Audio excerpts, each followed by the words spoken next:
राधा नाम की महिमा। एक बार एक संत जी किसी गांव के निकट आश्रम पर भगवान जी की साप्ताहिक कथा कर रहे थे। तीसरे दिन के वृत्तांत में वे कथा करते हुए बताने लगे, अनेक प्रकार के लोग जो पाप कर्म करते हैं उन्हें अनेक प्रकार के नरकों में जाना पड़ता है, लेकिन एक उपाय है जिसके द्वारा नरकों में जाने से बचा जा सकता है। कोई एक बार सच्चे हृदय से राधा नाम पुकार ले तो वह नरकों में नहीं जाता है। एक सेठ जी रोज आकर सत्संग सुना करते थे। सत्संग समाप्ति के पश्चात वे संत जी के चरणों में आकर बड़े जोर से रोने लगे। संत जी ने कहा, अरे सेठ जी क्यों रोते हो? तुम्हारा मन उदास क्यों है? सेठ जी रोते हुए कहने लगे, भगवत आपकी कृपा से मुझे सब कुछ प्राप्त है, पर मेरे मन को एक बड़ी चिंता सताती है। संत जी कहने लगे, कहिए कौन सी चिंता है? सेठ जी कहने लगे, आज आपके भागवत कथा में नरकों का वर्णन किया गया है और वर्णन करते हुए बताया गया है कि जीवों को अनेक पापों से नरकों की प्राप्ति होती है, लेकिन एक उपाय है जिसके द्वारा नरकों में जाने से बचा जा सकता है। तो प्रभु, मैं तो आपकी शरण में हूँ, रोज सत्संग सुनने आता हूँ। मेरे मन में तो यह विश्वास है, आप संतों की कृपा से, भागवत की कृपा से मेरा उद्धार तो हो ही जाएगा, लेकिन मेरा एक छोटा भाई है जिसकी उम्र 50 साल है। वह न तो सत्संग में जाता है, ना ही परमात्मा पर विश्वास करता है, ना ही प्रभु का नाम सिमरन करता है। उसका उद्धार किस प्रकार से होगा? मुझे उसकी बड़ी चिंता सताती है। मैं उसे बहुत ही बार समझाने की कोशिश करता हूँ, इस संसार के काम तो होते ही रहेंगे, तुम भगवान के नाम का स्मरण भी किया करो। तब वह कहता है, ऐसा करने से कुछ नहीं होता, तुम भी मत किया करो।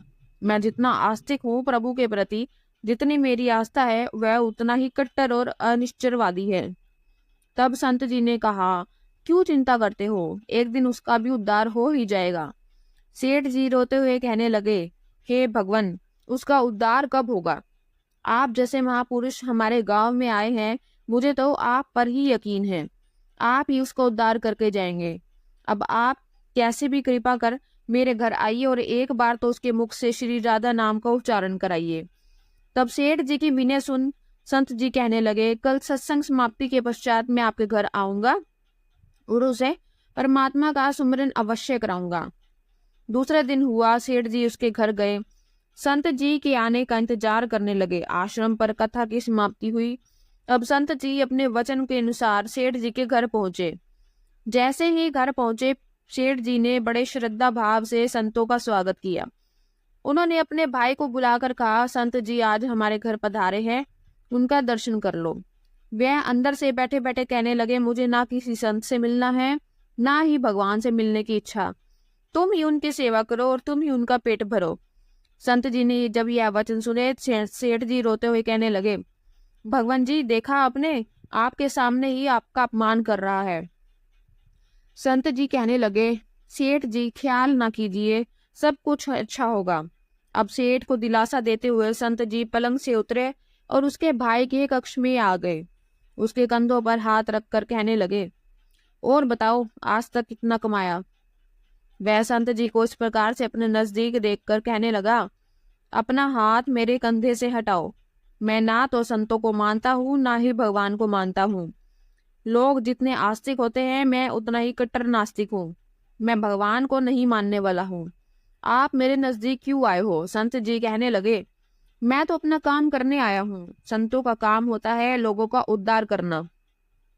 आज तुम्हारा उद्धार का कार्य मिला है तो अवश्य करके ही जाऊंगा। वह सेठ का बड़ा भाई कट्टर था। वह कहने लगा, आपको किसी का भी उद्धार करना है तो कर लीजिए, पर मेरा उद्धार आप नहीं कर सकते। मैं कुछ भी नहीं करने वाला हूँ। सेठ के भाई को देखकर संत जी मुस्कुरा कर कहने लगे, एक बार राधे राधे बोल दो। वह सेठ जी का भाई कहने लगा, मैं कुछ नहीं बोलूंगा। संत जी ने फिर कहा, राधे राधे बोल दो। वह कहने लगा, मैं नहीं बोलूंगा। फिर संत जी ने कहा, राधे राधे बोलो। वह कहने लगा, मैंने कहा ना मैं नहीं बोलूंगा। तब संत जी पुनः सेठ जी को पास गए और कहने लगे, अब आपने मेरे ऊपर यह जिम्मा सौंपा है, अब मैं जैसा करूंगा आप बीच में नहीं आना। आप सारे परिवार वाले बाहर जाकर बैठ जाओ, तब तक मैं आपको बुलाऊं नहीं, एक भी परिवार वाला इस कक्ष में ना आए। अब इस प्रकार सेठ जी अपने परिवार सहित बाहर आकर बैठ गए। अब कक्ष में सिर्फ संत जी और सेठ जी का भाई था। संत जी ने दोबारा प्रेम से कहा, अरे भैया एक बार राधे राधे बोल दो। वह कहने लगा, मैंने आपसे मना किया, ना ही मैं कहता हूँ, ना ही मैं भगवान को मानता हूँ, ना ही भगवान की बातें मानता हूँ। मैं कट्टर नास्तिक हूँ। संत जी दोबारा उसे प्रेम से हंसते हुए कहने लगे, जितने तुम कट्टर नास्तिक हो मैं उतना ही आस्तिक हूँ। मैंने अगर निश्चय कर लिया है, तुम्हारे मुख से एक बार राधा नाम सुनकर ही जाऊंगा, और पक्का समझ लेना कि तुम्हारे मुख से राधा का नाम निकलेगा। वह कहने लगा, आप कितना भी प्रयास कर लो, मैं एक बार भी नाम नहीं लेने वाला हूँ। अब संत महापुरुष होते ही तो बड़े दयालु है, पर लीला मात्र उन्होंने क्या किया, उस सेठ के भाई का हाथ पकड़ा और हाथ पकड़कर जोर से घुमाने लगा। अब वह सेठ ठहरा 50 साल का, वृद्ध अवस्था थी, संत भी वृद्ध थे, पर संतों के अदर भक्ति का तेज होता है। उन्होंने जोर से उसके भाई का हाथ घुमाया। हाथ घुमाकर संत जी फिर कहने लगे, कहो राधे राधे। वह कहने लगा, नहीं कहूंगा। अब तो संत जी ने जोर से हाथ घुमाकर सेठ के भाई को जमीन पर पटक दिया और खुद उसके पेट पर चढ़कर बैठ गए। और संत जी फिर कहने लगे, बोलो राधे राधे। वह फिर कहने लगा, नहीं कहूंगा। अब तो संत जी ने उसके दोनों हाथ पकड़कर उसके पैरों को बांध दिया और कहने लगे, कहो राधे राधे। अब ऐसी अवस्था में वह सोचने लगता है, यह संत तो मुझे मार ही देंगे। तब उसने बिना इच्छा के एक बार ऐसे ही कह दिया, राधे राधे। जैसे ही उसने राधे राधे कहा, संत जी ने उसके हाथ पैर खोल दिए, उसके बंधनों को छोड़कर बाहर आकर कहने लगे, सेठ जी आपका कल्याण हो गया है, आपके भाई का भी कल्याण हो गया है। सेठ जी कहने लगे, अंदर से बहुत तेज आवाजें आ रही थी।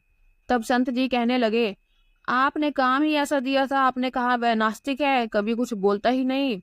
आज आपके भाई ने राधे राधे का नाम उच्चारण कर लिया है, इसका कल्याण हो गया है। अब मैं जा रहा हूँ, कल से दोबारा मेरी कथा है। अब संत जी तो अपने स्थान पर लौट आए। सेठ का भाई जमीन से उठकर अपने भाई से कहने लगा, ये कैसे संत है, मुझसे झगड़ा करने आ गए, मेरे ऊपर चढ़कर बैठ गए और कहने लगे, अगर राधे राधे का नाम उच्चारण नहीं करोगे तो मैं तुम्हारे ऊपर ऐसे ही बैठा रहूंगा। अब उसकी बातें सुनकर सेठ जी तो हंसने लगे। वे हंसते हुए मन से भगवान को धन्यवाद देते हुए कहने लगे, हे प्रभु, आपके संत भी बड़े दयालु है, खुद कष्ट सह कर लोगों का कल्याण करते हैं। समय व्यतीत होता गया, मुश्किल से 5-6 महीने गुजरे होंगे। अचानक एक दिन छोटे भाई का देहांत हो गया। शरीर समाप्ति के पश्चात आत्मा शरीर से अलग हो जाती है। वे आत्मा ही ऊपर यमराज के पास जाकर सारे हिसाब किताब देती है। अब इस व्यक्ति का हिसाब किताब खोला गया। यमराज ने चित्रगुप्त से कहा, जो आज इंसान हमारे पास लाया गया है, इसका हिसाब क्या है। चित्रगुप्त कर्मों का हिसाब देखकर बताने लगे, हे भगवान, इसने अपने जीवन में कभी परमात्मा का नाम सिमरन नहीं किया है, सदा पाप ही पाप किए हैं, इसे तो सीधा नरक भेज दिया जाए। अब यमराज के आदेश अनुसार जैसे ही उसे नरक भेजा जा रहा था, तभी चित्रगुप्त ने कहा, भगवान एक बात और है। यमराज जी ने कहा, कौन सी बात। चित्रगुप्त ने कहा, भगवान एक बार संतों के कहने पर इसने राधा नाम का उच्चारण किया था। अब एक बार राधा नाम का उच्चारण। यमराज ने दूतों से कहा, थोड़ी देर रुक जाइए, इसका हिसाब किया जाएगा, इसके बाद ही इसे नरक में भेजा जाएगा। यमराज ने दोबारा चित्रगुप्त से कहा, जल्दी से इसका हिसाब किताब देखो और कहीं इसने परमात्मा का नाम उच्चारण तो नहीं किया है। चित्रगुप्त ने फिर से पुनः सारा हिसाब देखा और देखकर कहने लगे, भगवान इसने एक बार जो नाम उच्चारण किया है वह संतों के भय से किया था, दिल से नहीं।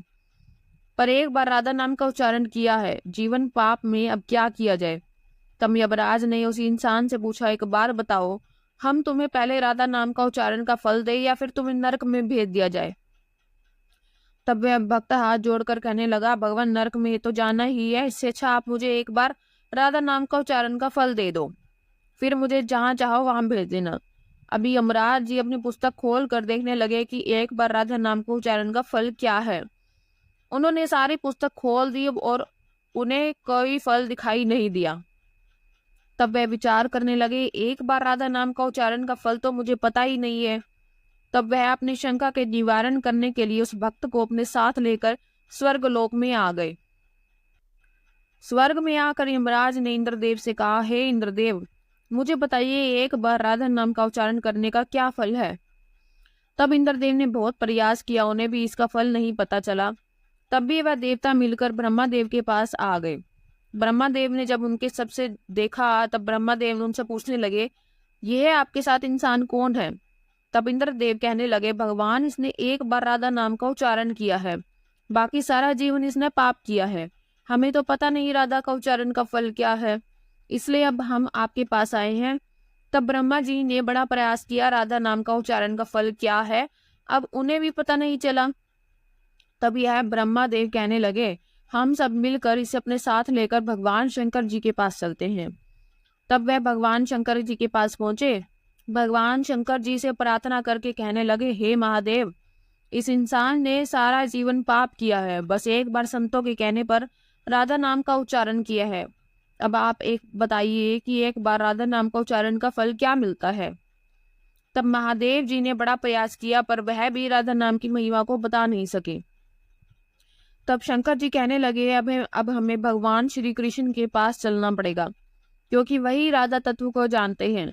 ऐसा सोचकर सब देवी देवता भगवान शंकर के साथ मिलकर उस इंसान की आत्मा को लेकर भगवान श्री कृष्ण के गोलोक धाम पहुंचे। गोलोक धाम में भगवान श्री कृष्ण राधा जी के साथ अपने आसन पर विराजमान थे। भगवान श्री कृष्ण ने सब देवी देवताओं का सम्मान किया और उनसे पूछा, आज अचानक से आने का कारण क्या है?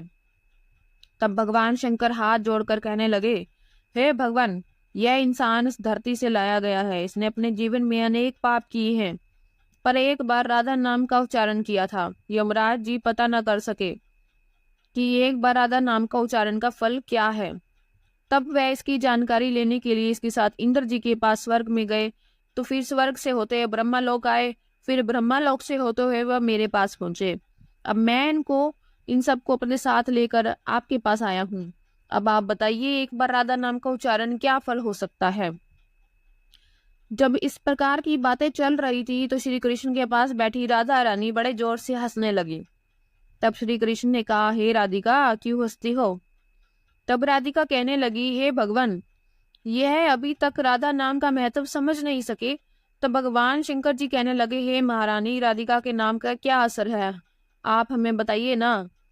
तब राधिका जी कहने लगी, हे महादेव, आप खुद सोचिए, इस व्यक्ति ने एक बार राधा का नाम जपा, वह एक बार राधिका के नाम जपने से स्वर्गलोक की सैर करके आया, ब्रह्मा देव का ब्रह्मा लोक में दर्शन करके आया, आपके महादेव लोक में इसने आपका दर्शन भी किया है। आज एक बार उच्चारण के प्रभाव से यह आप सबको साथ लेकर हमारे गोलोक धाम में आया है, मेरे दर्शन और श्री कृष्ण का पूजन कर रहा है। इससे अधिक राधा का नाम का फल क्या हो सकता है? जब राधिका जी ने इस प्रकार एक बार राधा नाम का पूरा महत्व बताया तो यमराज कहने लगे, यह तो बड़ा ही अनंत फल है। जो व्यक्ति नरकों में जाने वाला था वह एक बार उच्चारण से सब लोगों की यात्रा कर भगवान श्री कृष्ण और राधा रानी के चरणों में उपस्थित हो गया है। इससे अधिक फल और क्या हो सकता है?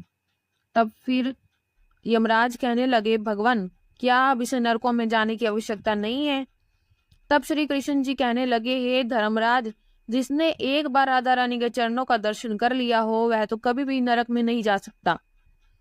तब वह भक्त जो वहां पर राधा रानी के दर्शन कर रहा था वह कहने लगा, हे महारानी, मैंने तो संतों के भय में आकर अब आपका राधा नाम उच्चारण किया था, पर जो सच्चे हृदय से आपके नाम का उच्चारण करते हैं उन्हें तो जीवन में कोई भय होगा ही नहीं, वह तो सीधा आपके चरणों में ही समा जाएंगे। तो इनका महत्व है एक बार राधा के नाम का उच्चारण।